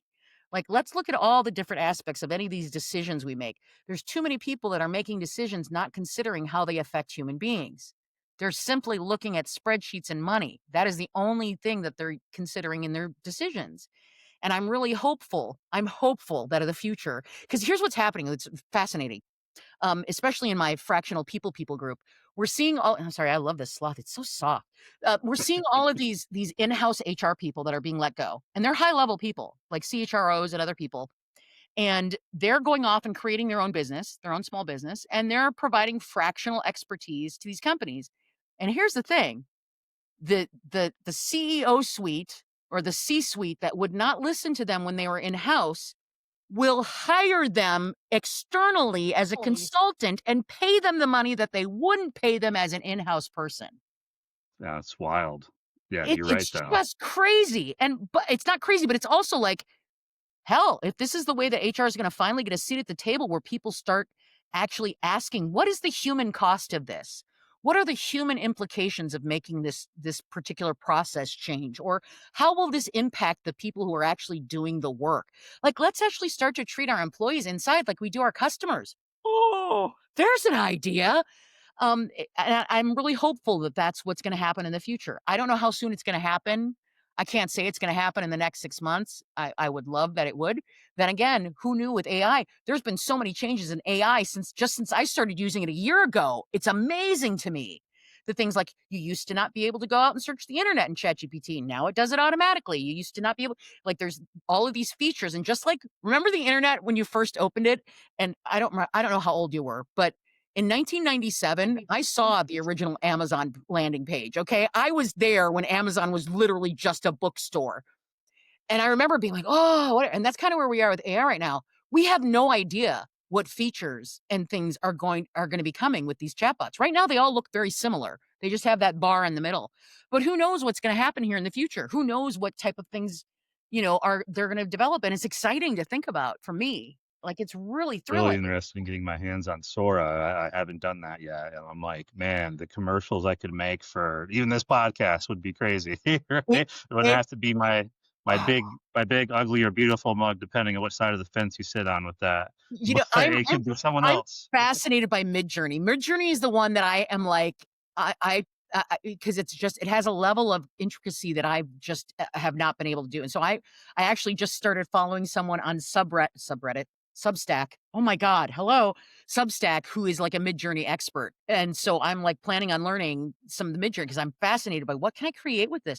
The first time you take a picture and you actually animate it, it is a little creepy. I had a picture of me in the car and I threw it into Midjourney and it was like, I'm like, oh my God, you're creeping me out a little bit. I'm like watching a horror movie. But right now you look at the voiceover, like the lip. I've done voiceover for anime, by the way. I did voiceover for anime a long time ago, and you have to follow the lip flaps when you're doing the English dub for a Japanese anime. And so you see that in the AI right now. It's not, people look at it like, blah, blah, blah, blah. That's going to alter, it's going to improve. And it's just fascinating to me to see what's going to happen with that. And it's fascinating to me to see what people are creating when we let people like that build-a-thon that I did for 48 hours. It was so inspiring to be with a group of women. And what was lovely about it was that it was not competitive at all. It was literally a group of 200 women, all of us in a Discord server. Many of these women had never even been in Discord before. And we were just cheering each other on and helping each other out, figure out what's the scripting error that I'm in? What is this? Things that we didn't really know, but we were relying on each other. And it was this feeling of like, this is amazing. This is what the world should be like, is that all of us cheering each other on for humanity's sake. And so that it makes me very hopeful for the future. I experience, and I guess that would be my advice to anyone is like, find the opportunities to put yourself in situations where you experience the positives of being around humans. Because if you are watching the news every night, you are not going to have that experience. It's just, that's not what you're going to have. And I keep telling everyone, they're like, how can you be so upbeat? How can you be so positive when things are so crappy? And I'm like, I find my joy and I protect my joy. That's what it is. There is a core of something that brings me joy. And I keep holding on to that when I read the news or I read something and I'm like, oh my God. And I worry about him. And then this is where that awareness comes in. This is one of my mindsets, is of being aware of when I'm doing things. Like when I'm on LinkedIn and I can start to feel my mood start to plummet. Like now that I actually feel things after being in partial, it's like I can feel my mood, and I see that as like, okay, stop. You're starting to doom scroll. You do not need to do this. This is that things that you say no to. Here, I came back to the yay! I came back to like the things that I say no to. I say no to doom scrolling. I say no to things that are not part of what I'm involved in. If someone wants to do something where they're going to do a business practice that I consider out of integrity or that I consider a shady business practice, no, I'm not in for that. That's not what I'm about. I'm not willing to do that anymore. I was part of a company and there's things that I look at the past and things that I made okay because I was in a company and I was so, inundated into that kind of, and I won't ever let myself do that again because I know now what it's like when I'm not having to compromise my own values to have a paycheck. And that's a And fucking that's awesome hard. feeling. That is a freaking awesome feeling. And I'm in for that. And I don't know how many years I have left. Like I said, I'm 56. However many years that I have left, I'm going to have a blast doing it, whatever it is that I'm doing, because it's not worth it otherwise. It's just now that I've had this taste of what it's like, I won't be satisfied with anything else. And that will Okay. change. Life, that's the other thing Value. that people forget is that they think this is this is it. Like we were trained to think this is the rest of my life. And it's like, no, something else will come along. They'll come. Yes. World turns. And a lot of it comes to taking action, like for yourself. This is what I keep telling people is like, there's so many people who are worried about it being right or worried about it being perfect and they hesitate. You were like, you know what? Nobody's inviting me on a podcast. I'm going to start my own podcast.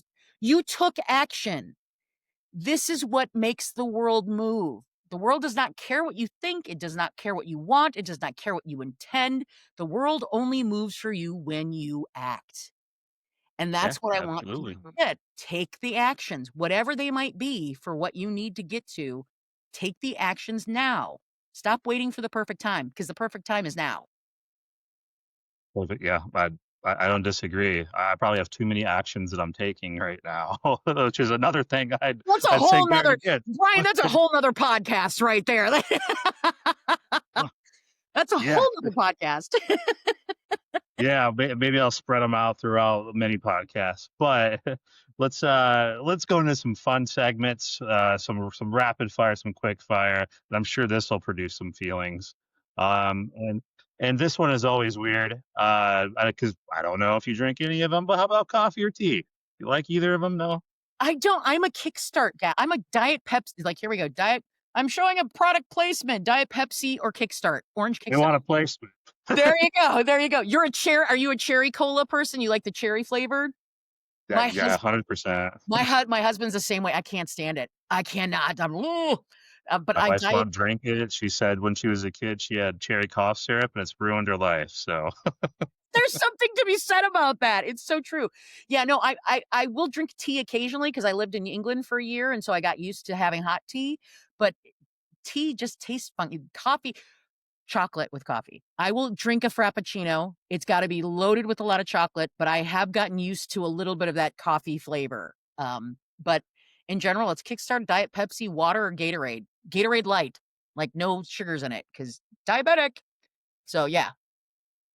Yep. Canva or Notion? Oh my God, I can't choose because I love them both. I do. I love them both. And maybe it's because I don't understand. You got to understand, Accenture, 24 years, Microsoft products, team. If it was not a Microsoft product, I had nothing to do with it. So I just encountered Notion for the first time when I got laid off. I was like, what is this thing called Notion? I was like, I can create a database in the same place that I was like, oh my God, the opportunity. But this is where the ADHD kicks in. And it's like, if I don't have a structure, it's overwhelming because there's too much. Now, Canva, I've become a Canva hoe. I love Canva. Canva is like PowerPoint, but it's more friendly. That's how, and there are people like, how can you do this stuff? I'm like, it's just PowerPoint. It's just PowerPoint and Canva. I mean, that's all it is. Layers. Just get used to there being layers and then you're set. That's all you need to know. What layer are you on? That's why it's doing that. Yeah, so I can't pick between the two because I use them for totally different things. Canva is what I dump all my AI images in so that they no longer have that stupid credit on them as being AI. Use Canva for that. Yeah. I take any of my images, or like with Gemini images, the Nano Banana, I remove that little diamond that's down there in the right-hand corner. I just use the grabby tool in Canva. I'm just get rid of that. There we go. T and I are in a fight right now with my podcast images, which very much just made my last couple of guests look not like quite themselves. We'll just put it that way. So I don't think we're going to be using ChatGPT for this one. Trying Nano Banana actually is pretty impressive. I have also you needed to ping me because there's a woman that I follow. She actually works for Google. Her name is Kulan, and I can't remember what her last name is, Dev. She does amazing stuff with all the video ones. You will learn so much just from her post. She's awesome. Love it. Yeah, I will definitely follow up on that. Yeah. This one's probably going to mess with you too. Play first or plan first? Oh man. Usually it would be play. I will be honest with you. I'm usually that person who will play. But I tried planning for the first time with this lovable the build thing. I did not actually prompt for the first 6 hours of the Mm, build-a-thon because I spent that coming up with a plan. Because this is something that I started this ADHD like to-do list. Because what's been missing for me is having one central place to dump my brain. Like having mm, one central place where I can just say what it is. And I came up with a system. It's TISO, TISO. It's either a task, an idea, a save, or an other. Just mm, four. Again, notice that Rocco is just four. That's all my brain can mm. handle. If you give it any more categories than that, and I'm overwhelmed. So I had this idea and I'd been working on it and trying to get a GPT to do what I wanted it to do, but I didn't have a database in the background. And that's when I tried the web. It's like, so I'm like, I'm going to try it with Lovable and see if it works. So I did the plan. I did a product. I'd never done a product document before. Someone in the Discord chat was like, do a product document. I'm like, I'm going to do a product. ChatGPT, what is a product document? And so I created a product document ahead of time, so I planned out everything I was gonna do. So my first prompt didn't go into Lovable to vibe code until I was 6 hours in, and then it was a brilliant prompt that had me in a usable model within 2 hours. I had a usable demo because I did all the planning ahead of time. So you messed with my head a little bit there. My impulses play, I fight against it, and I plan when I have to. Let's put it that way. I so much connect with that because I 100% have had to like teach myself organization and trying to listen different ways. And I still react quite a bit Yeah. when I should, like, I wish I could take a step back and be like, in like 5 minutes, I'm not going to feel that way. So, but I, You see, I get it. emotions are human. Here's the thing, Ryan, emotions are human, and one thing I learned, and I learned this from another guy on LinkedIn. LinkedIn is brilliant, by the way. That one Jackson, whatever his name, he's a lawyer dude who does these things, and he's like, "You take a deep breath before you respond." So I've been practicing that. I've been practicing. It actually happened Ooh, in an interview. I was like, and she's like, "Oh," and she was expecting me to start talking, and I was like, "I'm just taking a breath." And it's amazing what a difference, like, because you can feel all that feelings and that reaction that comes up in you, mm, and you take that breath, and then you respond. And it's so I'm learning, I'm a late bloomer, man. 56, I'm just learning these things. Like, you wanna be the last person to speak in the room. You don't wanna be the first one. You do not wanna be the smartest person in the room. I've found that it's true. I do not wanna be the smartest person in the room. I wanna be someone who's learning, because I learned this from singing, from being with musicians. When you perform with a musician who is so much more skilled than you, it makes you reach levels that you would not have expected of yourself. You will have a leap in performance because you're unconsciously trying to, and so you bring a sense of attention to it, a sense of presence to it that you wouldn't otherwise. So I want to be not necessarily the stupidest person in the room, but I don't want to be the smartest person. yeah, no, I think there's a quote that we said before, like if you do end up being the smartest person in the room, at least teach somebody, in the room something. And then I'd like to be the dumbest person in the room because then I'm going to learn all these things. Uh, 100% would rather be that. It's how I hire people, that work for me. I'm like, no, I want you to be smarter than me. You're the SME. And then if you want my job, fantastic. I'll help you get it. Because if I'm worth my salt, they'll give me a different job, at the company. See, and But Ryan, you I are a find very that I'm a unusual. rare man. You are So, one of those managers who's actually a people person who should be a manager. There are some people who are managers, people managers, that should never ever be people managers. And there's nothing wrong with that.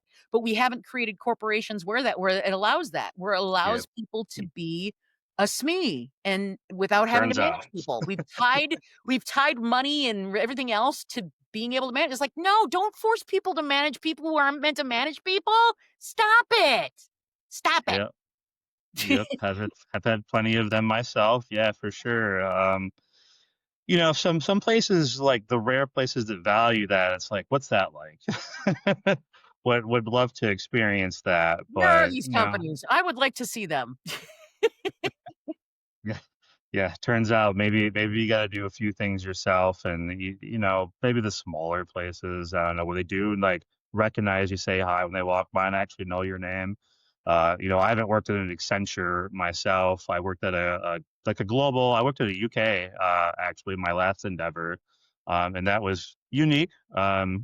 Definitely traveling to Europe and whatnot, and I Oh, had been there before, but yeah, super interesting. I love the global atmosphere, just like you're saying, like because you learn all kinds of different things if you're open minded about. you do. Like, oh wow, what's that like? Or like, oh okay, yeah, no, Americans are definitely like this or that. Like, Well, and absolutely. you become But a better manager. Because you become a better human, basically. They say, was it for the Mark Twain flavor, said something about traveling is the way, what is it? Ignorance. The best, there's something about the best remedy for ignorance or something is traveling, because it really makes you get out of your environment, and then you have to experience things a new way. That's actually not a bad thing. I think a lot of us are too comfortable, and honestly, learning only happens when you're uncomfortable.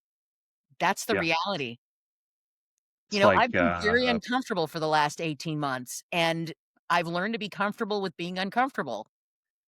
And you actually find that you can do things that you didn't necessarily think you could. But yeah. No, no, you're right. I mean, that's how you grow. I mean, the same with how I preach. You learn from failure. You don't learn from Yeah. success typically. I'd rather you fail all the time as long as you fail once and you learn from that and you don't make that failure Yeah, again. those That are the means those are the couple that's the thing though, there are people who fail and then they don't learn from that failure and then they Yeah. keep failing the same way again. It's like, you're missing the part of the equation where you're supposed to learn from it. Yeah, no, and you're absolutely correct. Absolutely that's correct. the that's the one I office space with the red stapler. Like that individual frustrates you. I like to that's where I do my best work, honestly, though, because that's when I get creative and I'm like, I'm gonna solve this. And I've also gotten to the conclusion that sometimes that solving is they don't work there anymore. Like I had to learn that lesson young. But I like to find out if we can, solve it along the path or not, at least in that concept. Yep. But I'm gonna rattle your brain with this one as well. If HR were a playlist, what would be the first track? Take this job and shove it. I ain't working it. No, let me think. What's another one? Um, what's that? Taking care of business every day. Taking care of business every day. Yeah, I could come up with a whole bunch of my favorite song is Queen, Don't Stop Me Now. That's my anthem song. Like if I was coming out on stage, it would be Don't stop me now. I'm having such a good time. I'm having a ball. That song, I cannot sit still when that song comes on. It's one of those ones, that's another thing that we don't have in workplaces. Why don't we have more music? Like, seriously, we have created these dull, boring, no color, like miserable environments. And it's like, yes, I granted, I understand music Likewise. can be, but applied occasionally, it can make a big difference because music touches emotions in a way. Maybe that's why we don't have music in offices, is because they scientists can't explain the effect that music has on the human brain. They can't fully explain how it is that music can completely bypass the logic part of the brain and go right to the emotions. They haven't figured it out. Yeah, I've read all kinds of crazy articles about like how all of a sudden triggers this or that, and like they haven't been like cognate for years or whatever, and like all of a sudden it just brings something back. Yep, it's amazing to me, and I would love more music. So yeah, I could give you more songs. Like this is my brain, literally. You're describing my brain. There's a song playing at some given time of day, and my husband's like, he has to throw different songs at me. Like I will hear a piece of something in a TV show, and then I'm singing that one lyric over and over, and it's like the first, and he's like, okay, and then he'll start singing something else, like my name is Luca. You live on the second floor, and it's like, okay, I got to get off the track there. If I would have met you a decade ago, I would have been able to tell you everything because it's similar things for me. Like I'll hear something that's stuck in my head for like a week or two, and I'm like, it it just happens now, and it'll be something else later. It's just the way it operates. It's the way it goes. What would be one lesson for leaders navigating AI with humanity? Say that again? What would be one lesson for leaders navigating AI with humanity that you'd give? Oh gosh. Leaders navigating. Okay, so I think it would be um something around the lines of be willing to be dumb. Like be there's some things that you're going to have to unlearn to use AI very effectively. There may be some ways that you've behaved that have worked for you in the past because, you're doing something new or you're doing whatever you're doing and it's worked for you. That may not always be the case with AI. And I would just have a little compassion, you know, like, have a little compassion for yourself and for other people. Because there are so many people that are running around thinking that they have to be the expert or thinking that they have to say the smart thing or whatever. And it's like, you know what? I think it would be much more effective if you simply said the human thing. Like, I really don't know about this. There's so many leaders out there right now that are holding on by being a certain way. And it's like, that's really kind of a keeping people away from you because of the way that you're being. Like, could you be honest? Let's be, you know, people. The word authentic has been thrown around so many times, and it's like, yeah, out there authentically, but it's really just honest. Let's just tell the truth. Treat people like people. Like that is a concept I've been throwing around quite a bit recently. Well, aren't your people that you work with, aren't they a lot more like, if I'm honest with it, like, I'll be like, "You know what? I'm kinda nervous right now." And they'll be like, "Oh, you don't have to be nervous." Like, does it cost me anything to admit that I'm feeling nervous? Or does it cost me anything to, admit that I'm not, like, perfect human being or whatever? It's be a human. We've got plenty of other things out there being AI. Why don't you be a human? There's an idea. Be a human and be kind to yourself and be kind to other people. This is my big thing is like I very rarely have come across an occasion in my life where being kind is not the perfect first response. Yeah. No, it's kind of I don't know, almost a lost art or kind of lost along the way that it is surprising to people when I'll watch people take a look at me and they'll be like it's almost like they're twitching a little bit. They're like, "You're not a robot," and like you're making fun of yourself or like you're telling me about how you failed, but you're supposed to be like insert, higher title or whatever this Just here. And it's like no. No. No. I It use the jokes like, the Batman movie, like, you wanna see how I got the scars, right? Because, like, I wasn't born with it. I earned my lashes along the way. Yeah. Well, what we're seeing right now is we see a lot of people performing leadership, and they're not being leaders. So there's Yeah, a big difference between performing leadership and being a leader or being leadership. It's a very big difference. It's the difference between presence or not. Like you were saying, those pictures, those images that you see of the person is in focus and everything else behind them is blurry.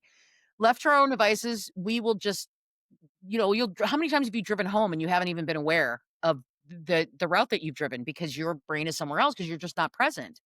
And they talk right. about presence. Well, this is a lot of leaders are out there not being leaders. Because we're human beings being something at every minute of the day. Like I'm being a certain way.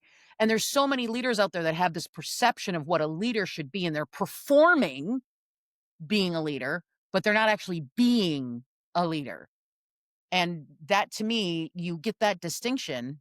And, a lot comes with, like you've already known, is like being humble, being kind, being all of these things that good humans are to other good humans. That's what being a leader is. It's not being a hard ass and saying my way or the highway, it's being honest about this is the reason why we're calling you back to the office. We owe this many billions in office, in rent for this office building, and we need to justify it to our shareholders. Great. That's if you told people honestly that was the reason why, but why do you couch it in, "Oh, for cultural reasons or for collaboration?" It's like, Yeah, you know what? That dog won't hunt because we were in a pandemic 2 years ago actually making more money for you than ever before, and we weren't in it. Wait a minute. Like, just be honest. yeah. Bit of a lost art. It is. It really it's sad that it is actually, isn't it? That being honest is a lost art? I can't help it. That's who I am, Ryan. I can't help it. I I literally get itchy if I say something that I don't know for sure is the truth. I'm like, well, that may not be right. I cannot not tell the truth as I know it. Turns out every person I've hired that's worked for me because they still talk to me and message me or write nice things about me on my LinkedIn and stuff like that wants to work with me again wherever I end up along the way and message me constantly. And I'm like, well, I must be doing something right. You would Uh, not have that many people coming at if you had not been doing it right, 'cause, it is true, and this is the other thing. I've been talking to people there, they were saying, "Oh, like, there's one woman just one of my colleagues, because I have 1,200 people in a private group in LinkedIn that are Accenture people. It's called Accent on Our Future. We meet every Thursday at 2 PM Central Time with this group for the last 2 years. This group of us, we just had our call today at 2 o'clock, where a bunch of us get on and we connect with each other. And some people are still at Accenture. Some people are like me, unemployed. Some people have moved on. One girl, she was like, you know what? I'm kind of bummed because I just found out the lead that I absolutely love working with is leaving the company. She's going to a great position for a smaller company or whatever. And I was like, I wanna tell her, like, "Hey, if you want," and even though I like my job, I would, and it's true, it's like, what I would much rather work with people I enjoy working with than work for any specific company. Like, I would focus more on the relationships and the people that you enjoy spending time with. than the name of some like, oh, I work for Google, or oh, I work for Uber, or oh, I look for, it's like, no, I would much rather have with people that I enjoy being with. You're going to spend so much of your life with them. You might as well enjoy them, you know? Goes back to that people portion that you pointed out, but it's also that study or that phrasing of like people typically don't quit places, they quit people. So if you have a Yeah. good person and you hired a bunch of good people leaders, probably would retain some of the great people around you. It, I don't It's know, connect absolutely the dots. there. Well, and part of it also is, and of course, I'm going to look at it from a systems level because this is how I operate. You again, remember what I said earlier about the Industrial Revolution? We've created these environments that are based around fear, scarcity, all of these things. You have people who make it to manager, and then you never train them or you never give them any. So they may actually be good with people, but for whatever reason, so I always go to the system first and foremost. I tend to, but there are people who are really crappy managers who should have never been a manager in the first place. But again, that's the system that put them in that position of being a manager, right? They shouldn't have been a Exactly. people manager. That is not what they're and that's fine because there's probably something else that they're really good at. Why don't we have them do that instead? Instead of Uh, trying to force them to learn a skill that they have no affinity for. And why would you do that to people? Yeah, I don't get it. Yeah, you're not gonna hire me to be an artist. We've already proven that. So you're not gonna put me You put will me in that never position. hire me for financials. I worked for PwC for 3.5 years. It was the most miserable 3.5 years of my life. I knew nothing about auditing and accounting. I had no interest in learning it. I have ADHD that I know now that is the reason why numbers are like, "Wah," for me. Oh, man. Oh, that was taking a job because of the company and because of the money. And I survived it for 3.5 years, and that was a lesson I learned. I will never, ever do that again. Never, ever again. I learned that lesson. Ugh. Ooh. Yeah, I will never be a CFO. I will never be a financial that it is not in the cards for me, and I'm fine with that because there are people who love numbers. There are people in this world who love numbers. I'm like, I can't even fathom that. I have no idea. Like, you The love great thing numbers? about all of us being different, right? It There's plenty is. of things. Exactly, exactly, and let's celebrate all of them because there's none that are better than any others. So let's Yeah, celebrate. I applaud people for wanting to do like the things I don't want to do. I'm You like, kidding me? I'm fantastic. like, "Can I be your friend? Yeah. Can Come you pump over me up my here. Sit with me. You have problems speaking? I'm your gal. You need someone to entertain people? I'm your gal," this is another thing that's coming out now is there's a lot more of the bartering happening. Have you noticed this in your this what comes out of an abundance mindset when you have communities that are based on abundance, Mhm. there's this idea of, like, bartering. Like, I will give you my expertise in this if I can have your expertise in that, and it's like, "Great, let's do it." Right. Let's create marketplaces where we can barter with each other for trading services or trading skills or whatever. Why not? No, I love that. Yeah, I would welcome that in a lot of fashions because I'm not going to know everything. And then maybe I'd make a friend or something out of the way. Like, it's great. Exactly. Another way to make connections with other human beings. Like, really. Yeah, exactly. So we've come to the end, and I'm going to cue you up for the last one. What's an invite that you would always accept? Oh. Well, I'd always accept an invite from you, Ryan, to return to your show. That is an invite I would definitely accept. Oh, no. What is an invite that I would always accept? What is an invite that I always you know, believe it or not, you're gonna laugh when I say this, karaoke. I will Mm, always accept a karaoke invite 'cause, I ran karaoke for years in Houston back in the early aughts. I'm a singer. I've always been a singer. It's just been the way that I've expressed myself for most of my life. It was the one thing I was good at, even when I felt like I couldn't do anything else.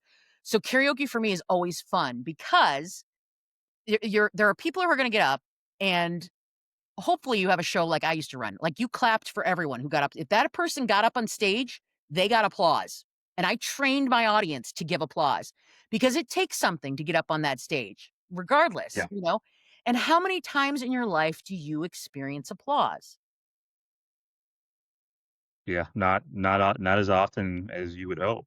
And that's one of the most very visible, very visceral experiences of being acknowledged.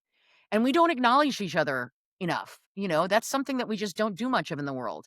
And so for me, karaoke is like, the people are like, oh, you must hate that the singer, like people get up and they can't sing. Like these people cannot sing. But I'm still going to applaud every single person. And I'm not going to act like it's because I'm just excited that people are expressing themselves. My husband is not really a singer, and he will sing along with stuff. And it is some of the joys of my life is to hear him listening to Beyonce, like hear him singing along with Beyonce, Bills, Bills, Bills, gives me so much joy. I can't even express to you how much joy it gives me because he is lost in the moment. He is enjoying that. He is expressing himself. Why wouldn't I love that? Why wouldn't that give me joy? So yeah, I will always, always say yes to karaoke. Always. I love that. And with that, our meeting is officially adjourned. Ryan, it's been So so I definitely appreciate, you coming on here, actually meeting you. We thank Rachel for putting us in touch with one another. awesome. In So Linky thank Land. you, Miss That's what they call Rachel. LinkedIn, Linky Land. Yep. And yeah, for anybody else, if you want to like, subscribe, share, tell people that crazy people are on here having conversations and saying good things about humans, it'd be appreciated. And until next time, Decline Invite is out.